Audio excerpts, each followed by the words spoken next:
like to offer two songs by Swami Kriyananda this morning, Brave Are the People and Dark Eyes.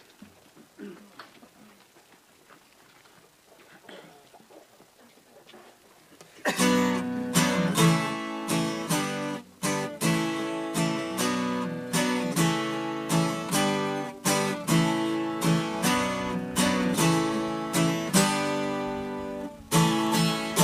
were the people who lived in these hills. Brave the great warriors who confronted the foe, to defend what is holy, to defend what is true. Our Lord on mankind did this duty bestow. Glad are children who people these hills. Glad in the vision their hearts understand. What became of past struggles, now the records are still. But courage still lingers, giving strength to the land. Men hunger for riches, for power and for fame. By favor they think they will grow. The battles they fight, the victories they win, are never the victories they know. Men hunger for riches, for power and for fame. By favor they think they will grow. The battles they fight, the victories they win, are never the victories they know.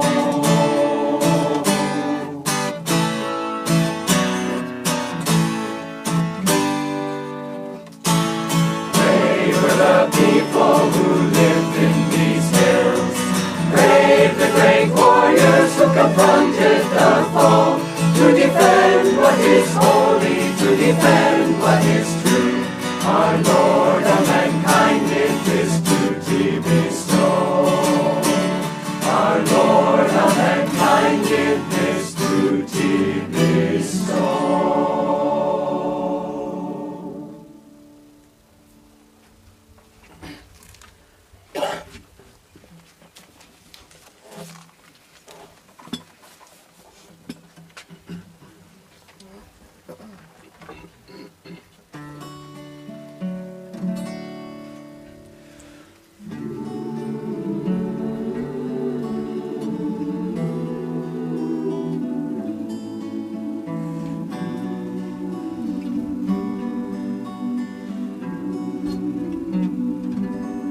I've known them forever, they've haunted my slumber and called to me out of the deeps of space.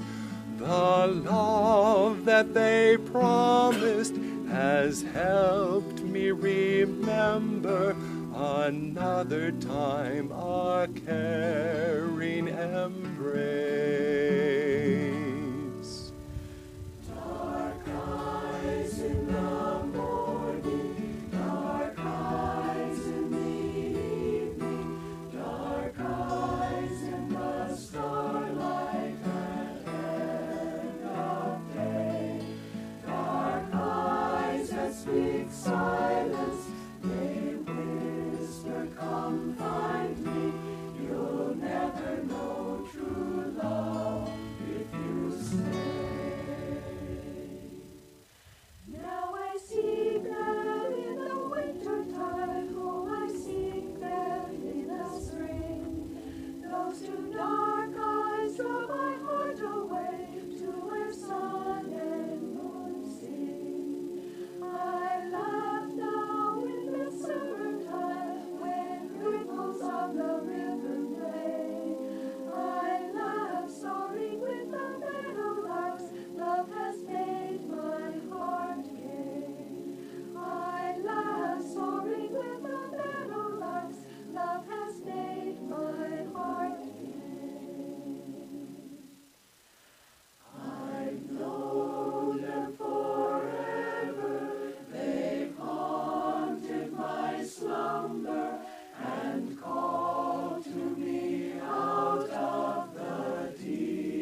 seek them in the winter time, oh, I seek them in the spring. Those two dark eyes draw my heart away to where sun and moon sing. I laugh now in the summertime when ripples on the river play. I laugh soaring with the meadowlarks, love has made my heart gay. I laugh soaring with the meadowlarks, love has made my heart gay.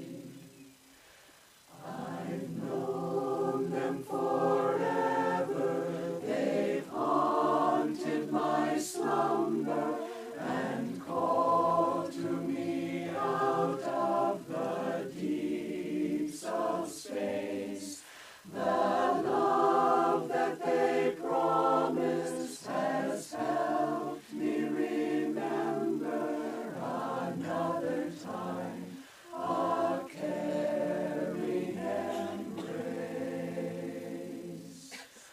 Another time, a caring embrace.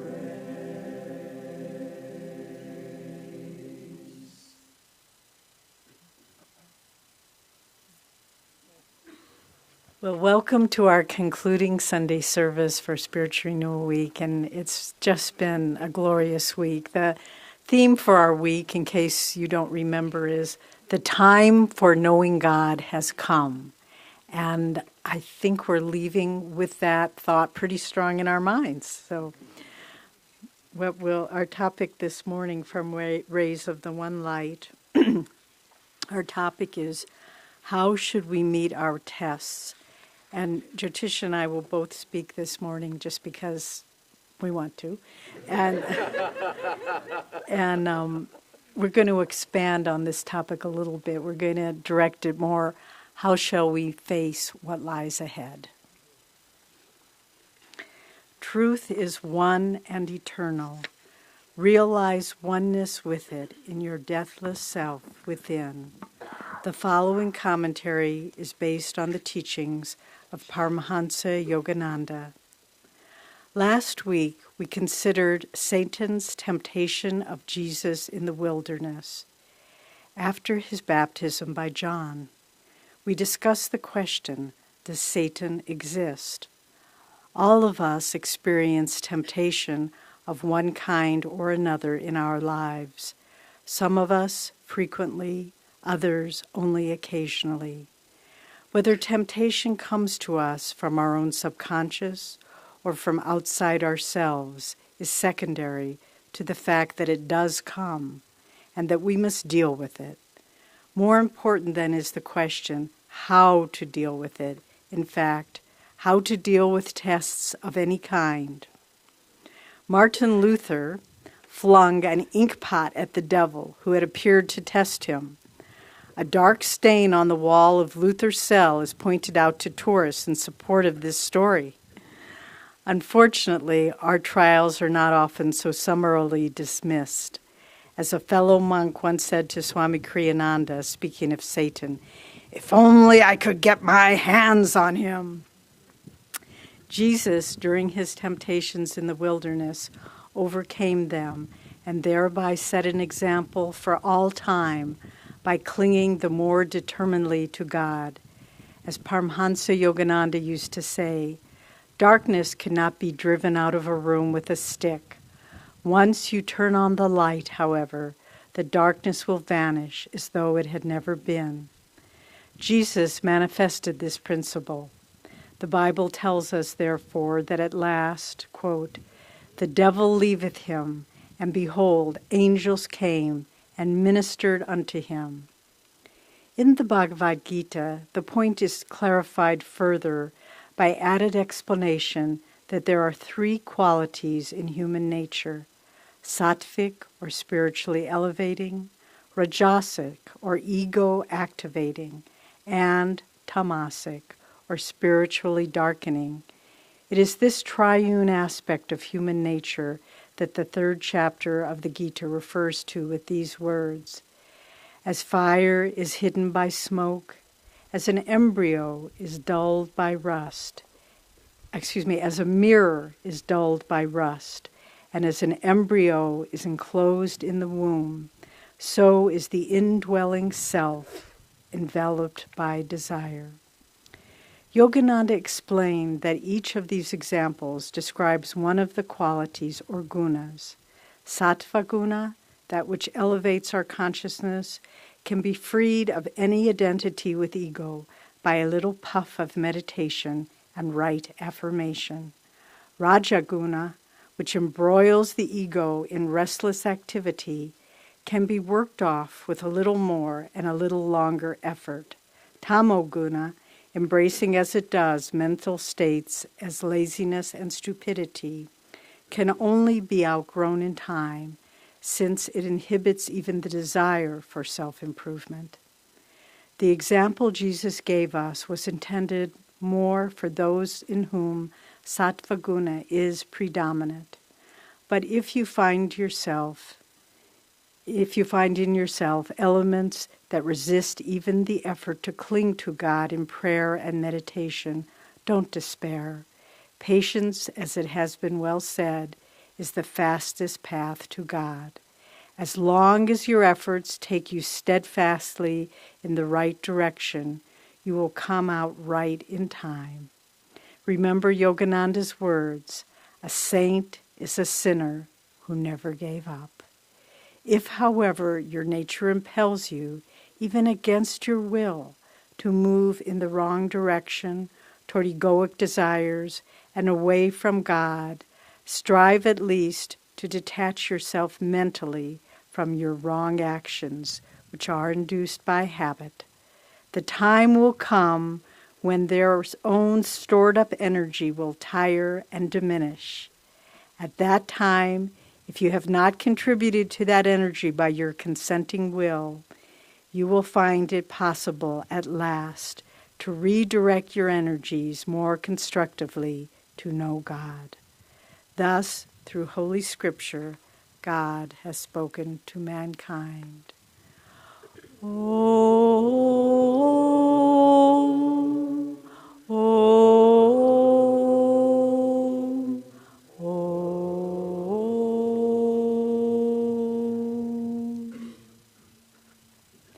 I also want to take a moment to say how very, very glad we are. We have two members here with us this morning who have been going through a severe health crisis, and Garrett and Sylvia are here with us, and we're so glad to see you.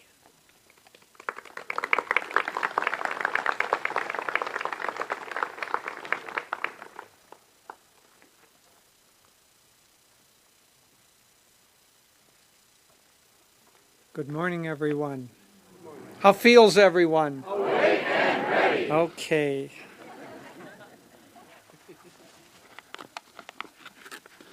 Can hardly imagine any of us saying, "Oh, kind of tired and sleepy." I'm going to read this beautiful, beautiful poem of Master's. God, God, God. From the depths of slumber as I ascend the spiral stairway of wakefulness, I will whisper, God, God, God. Thou art the food, and when I break my fast of nightly separation from Thee, I will taste Thee and mentally say, God, God, God. No matter where I go, the spotlight of my mind will ever keep turning on Thee, and in the battle din of activity, my silent war cry will be, God, God, God. When boisterous storms of trials shriek, and when worries howl at me, I will drown their noises loudly chanting, God, God, God. When my mind weaves dreams with threads of memories, then on that magic cloth will I emboss, God, God, God.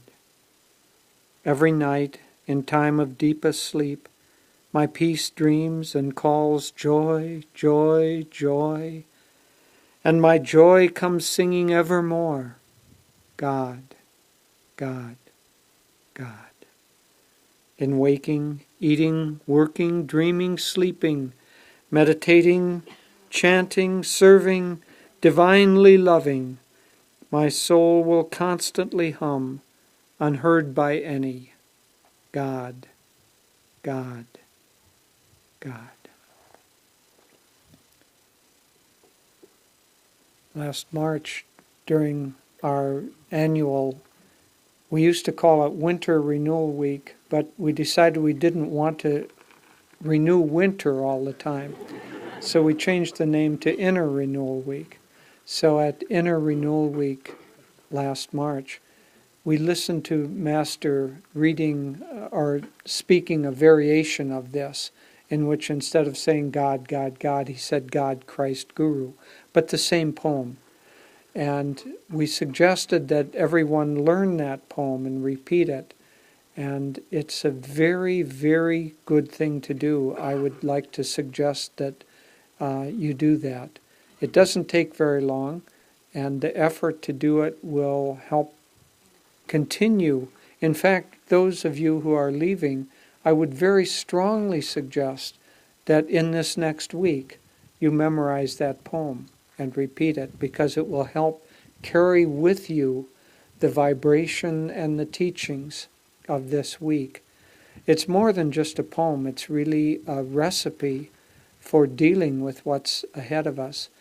I can pretty much guarantee that ahead of you, you're going to face some tests. Anybody think they're not going to face any tests? Good. Hang on to that thought until the tests come. So the question is not whether we're going to face them, it's how we're going to face them. There was an old radio show called Amos and Andy, and Amos, they were always getting into problems. And Amos was the wise one, and one time Andy came to him and said, Amos, how come you're so wise? And Amos said, wisdom, my son, is born of experience. And so Andy says, well, how do you get experience?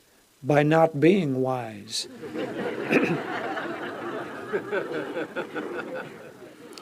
And so all of us have those areas where we're not wise. And that's the attractant. That's the magnetism that's going to bring to us the karma that will give us the experience so that we can become wise. So tests are not meant to push us down. Tests are not meant to punish us. Tests are meant to give us the experience so that we can become wise. So what kind of tests are you going to get? You're going to get those tests where you're not very wise. Or you're going to get the tests where you're actually quite wise but want to finish off that karma. Your own karma is going to bring it to you. And how do we react when our karma brings to us a test? Well, the tamasic person will react by trying to push it away. The spiritually darkened soul will say, how come? It's unfair. It's not mine. It's their problem, not my problem. All the mental defense mechanisms that push your tests away. And I don't have to repeat them. We don't need to reaffirm those difficulties that we have. And each one of us have our own particular breed of those defense mechanisms. But when they come out and they try to convince you that either you don't need that test or that it's coming to you unfairly, that's the call of Satan. Pick up a mental ink pot and throw it at him. Made me think that either Martin Luther missed him or Satan was just a phantasma and the ink pot went right through him because there was a stain on the wall, So at any rate, with even better aim than old Martin Luther, throw your mental ink pot What is the mental ink pot? God, God, God. No matter what comes, if you can repeat that thought, then it will not only help you rise, it will help you adjust and meet the test in exactly the right way. You know, our tests come to us at the level, our tests start out at a certain level of consciousness, a certain level of lack of wisdom. And when they come back to us, if we're at that same level of consciousness, they are going to smack us really hard. If we've raised our level of consciousness, if we're moving in the direction that that test is trying to get us to move in, if we're already headed that direction, they're not going to hit us nearly so hard.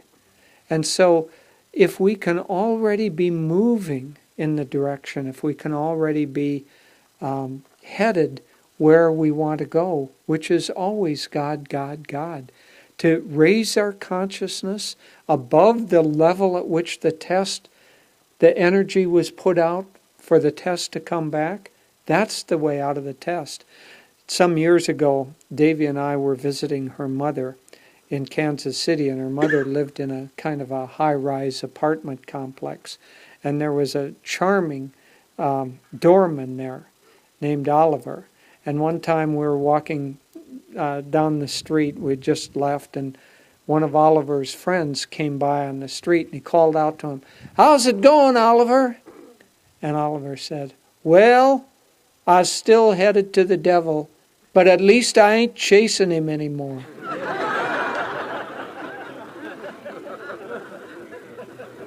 Now, Oliver has a whole lot more wisdom in that reply than what we think. Because that one thing alone, not chasing the devil, will save you from a whole lot of problems. So how do we individually chase the devil? By affirming or practicing or consciously choosing something that is lower than our normal state of consciousness. Swami has said that all of us have a kind of a specific gravity. The gravity, specific gravity that's born of the summation of all our past experience, all our past thoughts and actions. And devotees have a light consciousness. And the people who have affirmed negative qualities have a heavy consciousness. So that specific gravity each one of us has, it's made up of lots of, I don't know, you can think of it like a little float in the ocean. It's made up of lots of little parts of little floats. You know, we have a specific gravity around money. We have a specific gravity around being lazy or being energetic, and on and on. So all of those different specific gravities kind of average out, and we have a certain specific gravity. Well, in any given experience, in any given activity, at any given time, especially where there's any kind of test involved, we're going to be given a choice, as Anandi was talking about yesterday. Choice, remember that? We're going to be given a choice to head in a downward direction or head in an upward direction. And that choice is exquisitely designed to fit right perfectly into our consciousness so that it's kind of evenly balanced which way we're going to go. And when we go down, when we sink our consciousness, then that test will come to us and it will cause us pain. And when we raise our consciousness and reach out toward God, then that test will come and it will cause us not pain but freedom. Freedom from whatever that element is that we've drawn to ourselves, because our soul is wanting freedom from that. There was a man here, a friend of ours, who had a habit deeply set habit of not only liking ice cream, but being a glutton with ice cream. So he wouldn't have a bowl of ice cream. He'd have a quart of ice cream. And he decided that he really wanted to get out of that habit. But the habit was strong and it was hard to break. So you know what he did? He got a picture of Master, and every time he got out the ice cream, he brought out also the picture of Master, and he ate the ice cream with Master. And I don't think it was the first time or even the first few times that the picture of Master finally changed the vibration enough so he didn't finish off the whole quart. But eventually, that habit got to seem a little bit silly, with Master sitting there as his companion. You have any of those habits? Maybe you ought to get a picture of Master. And where you have those repetitive habits, bring out that picture. And he isn't going to judge you. He isn't going to shake his finger at you. The picture, it's very unlikely that it's going to speak. But Master said, I will speak to you through your own conscience. So all that picture will do is awaken your own conscience a little bit stronger. And through your own conscience, you'll begin to look at those. And you don't even need to condemn yourself. Condemnation and guilt, Swami said guilt, by and large, is just another way of avoiding having to do anything. If you feel guilty enough, then okay, you've already been punished. You can go on with the same habit. You don't have to change. So guilt doesn't do any good. Just kind of be bemused. Be in the watchful state. Be like Master, just kind of observing you, eating your quart of ice cream. And if you do that, it won't take very long until that habit will pass. So don't be heavy about it, but be mindful about it. And then finally, take this poem of Master's. As I say, really, I would really strongly suggest that you spend the time to memorize it and repeat it. Because it isn't just a poem, it's a prescription for how to get out of your problems, out of your tests. If you use that prescription, follow that prescription, like medicine, it will help cure you. But Master said there are 3 kinds of people that get prescriptions. One, the wise person, gets the prescription, gets the medication, and then takes it. The ignorant person gets the prescription, but forgets to take it. And the really foolish person never gets the medication. He frames the prescription and puts it on the wall, thinking that somehow magically it will cure him. So you can frame this, put it up on the wall, or you can get the book and put it on your altar and see whether it'll cure you. But I don't think so. So take the prescription and use it. And use it as a guard against whatever is going to come to you. Now, why does it work? Because, as I said, that level of consciousness that you had when you sent out the energy that is coming back to you in the form of that test is the level of consciousness that your soul is trying to get you to move away from. And so every test in life comes ultimately to help us raise our consciousness. So here's the prescription to get ahead of the curve and raise your consciousness before that test comes. But if you haven't done that, then when it does come, when boisterous storms of trials shriek, and when worries howl at you, then drown their noises, loudly chanting, God, God, God. Keep chanting God, God, God. Keep lifting your mind up toward God, God, God. And everything else will take care of itself.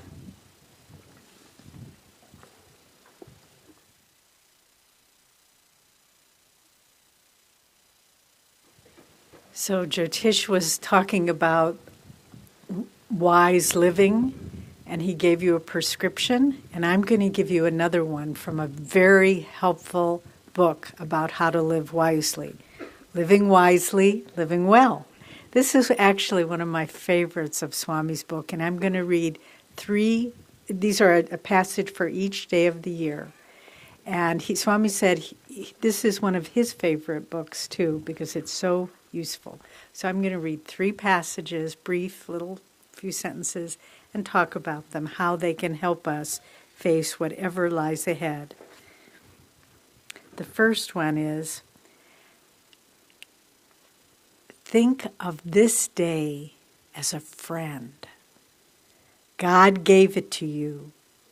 He wants you to be happy in it. So every morning when you wake up, we'll all be going our separate ways at the end of after lunch today, some far, some near. But if you can remember every morning when you wake up, think that today is my friend. God gave it to me to be happy. We shared this affirmation when we were teaching in Los Angeles earlier last year it was. And there was a woman who had a brother, the woman was in our class, and her brother had struggled with mental instability and deep depression and all his life. And he was a fine, sensitive person, but it plagued him. And at the time of the class that she was in, he had been hospitalized, and she went into his room in the hospital where there's those white boards on the wall, and she wrote this affirmation: today is my friend. God gave it to me to be happy in. And the doctor walked in and saw that affirmation, and he said, who wrote that? And our friend said, I did. And he said, where is it from? And she said, well, it's from this book. He said, I'm going to write that on in all my patients' rooms, because it's just what they need. And I was so thrilled to think of all the people that might be helped from her reaching out to help her brother. So I know for so many of us, and myself included, for many long years, I would wake up every morning with a knot in my stomach thinking about, oh my God, what's today going to be like? And if you can just turn that around, today is my friend. God gave it to me to be happy. Then that will be how you can face whatever lies ahead. The second one I want to touch on is, this is, I should say in case you want to look these up, the first one was February 24th. This one is March 1st. View life as a mountain to be climbed, each upward step a move closer to the top and to perfection. Welcome any difficulties you encounter on the way. Each time you face a test bravely, your strength will increase. Concentrate on what is required of you at each step of the way for you to reach the summit. This is such a helpful, practical bit of advice, because if something is looming out there and we're worried and what often happens, we just become overwhelmed and paralyzed.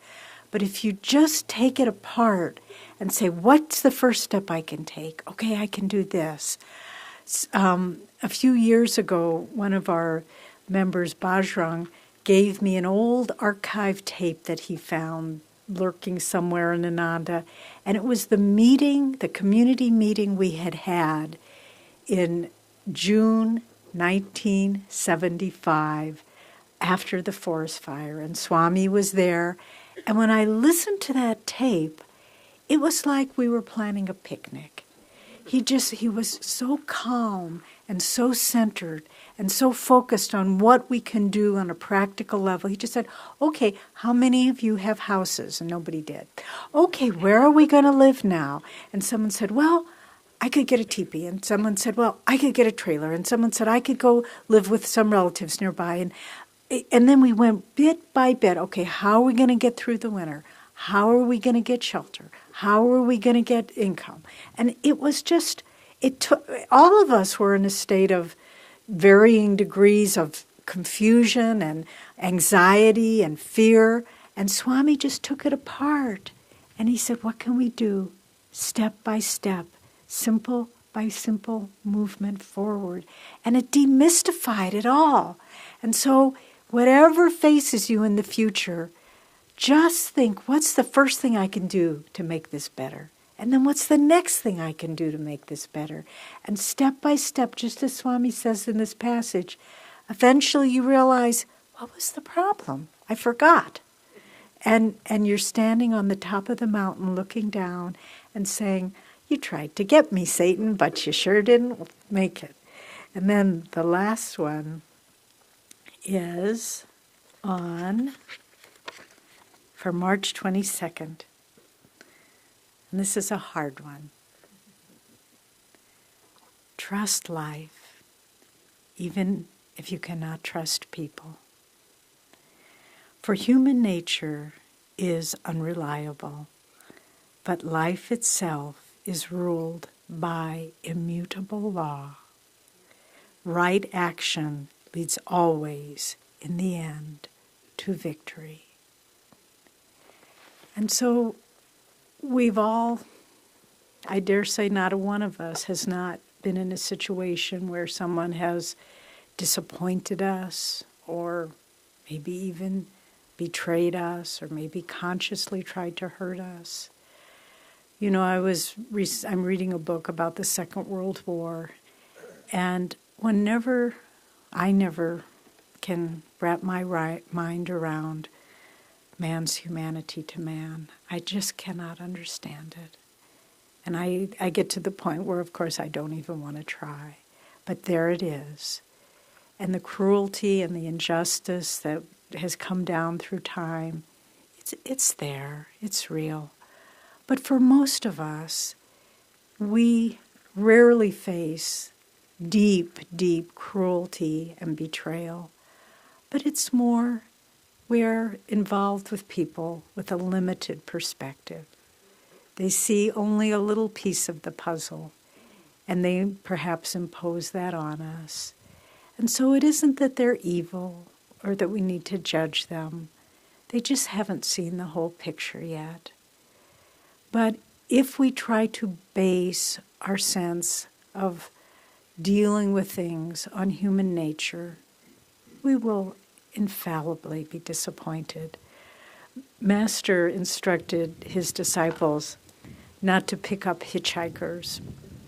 But at one point, Swami was driving along and he saw a man, this was many, many years ago, and for whatever reason, he felt an inward guidance to pick up this man. And the man gave him a hard luck story about how, you know, my wife is sick and on, and I've lost my job. And this was after Swami was on his own. He had very little money, trying to make ends meet.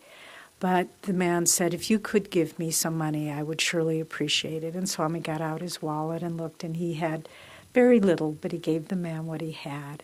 And the man said, I'll be sure to get this back to you, sir. He didn't know who Swami was, because I don't want you to lose your faith in human nature.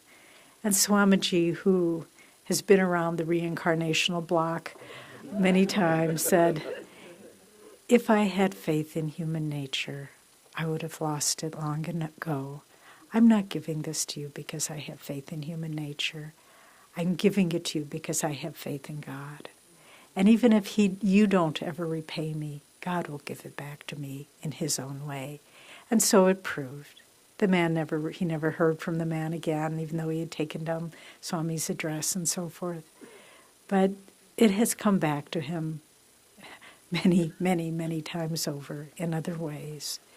So if we can live in the confidence, people may disappoint us, those tests may come, don't let it discourage you. It's simply not worth it. They're doing the best they can for who they are, as Swami said to us once. But if we can rest in the thought, one of Ananda's mottos is, Yato Dharma Tato Jaya. Where there is adherence to truth and righteousness, there is victory. And Christ said it too, so beautifully. He said, "Heaven and earth can pass away, but my words will not pass away." So whatever tests we face, whatever lies ahead, for each one of us individually, for our country, for this world, remember that God's truth is the fabric of all creation. Nothing can change it. Nothing can diminish it. We just need to remember it and cling to it. So God bless you all, and thank you for a wonderful week together. We're going to sing God, God, God. Please join us on the chorus of God, God, God.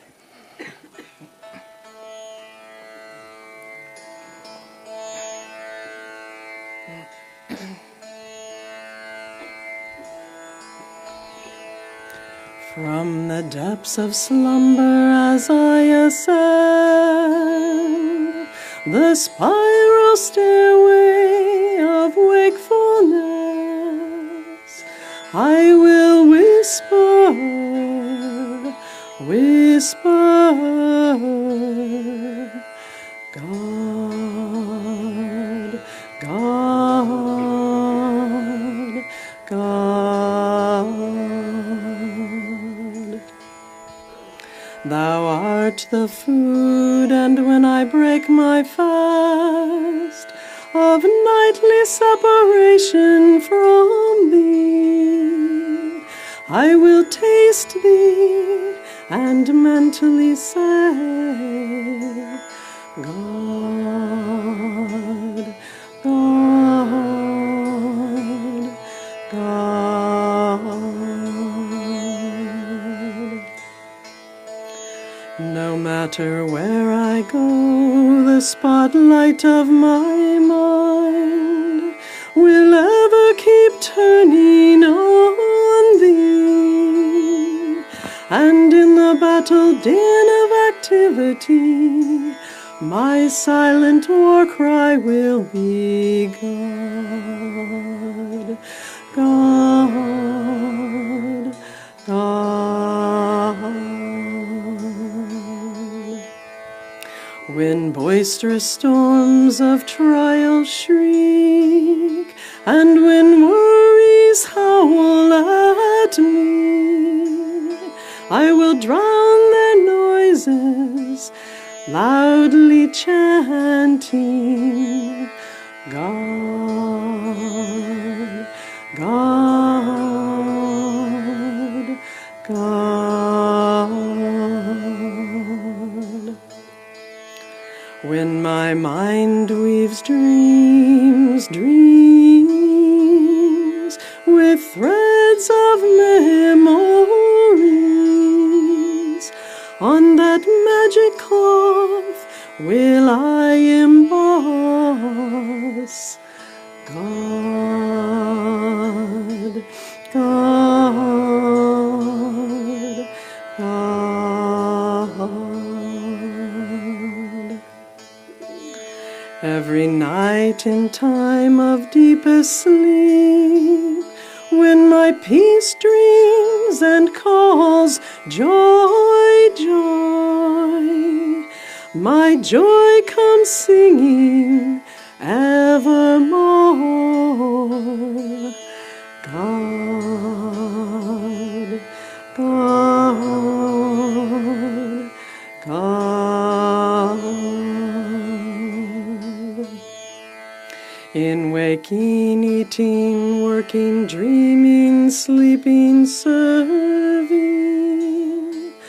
meditating, chanting, divinely loving, my soul will constantly hum, unheard by any.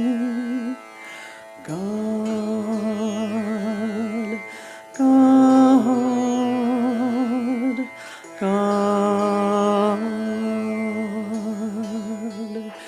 God, God, God.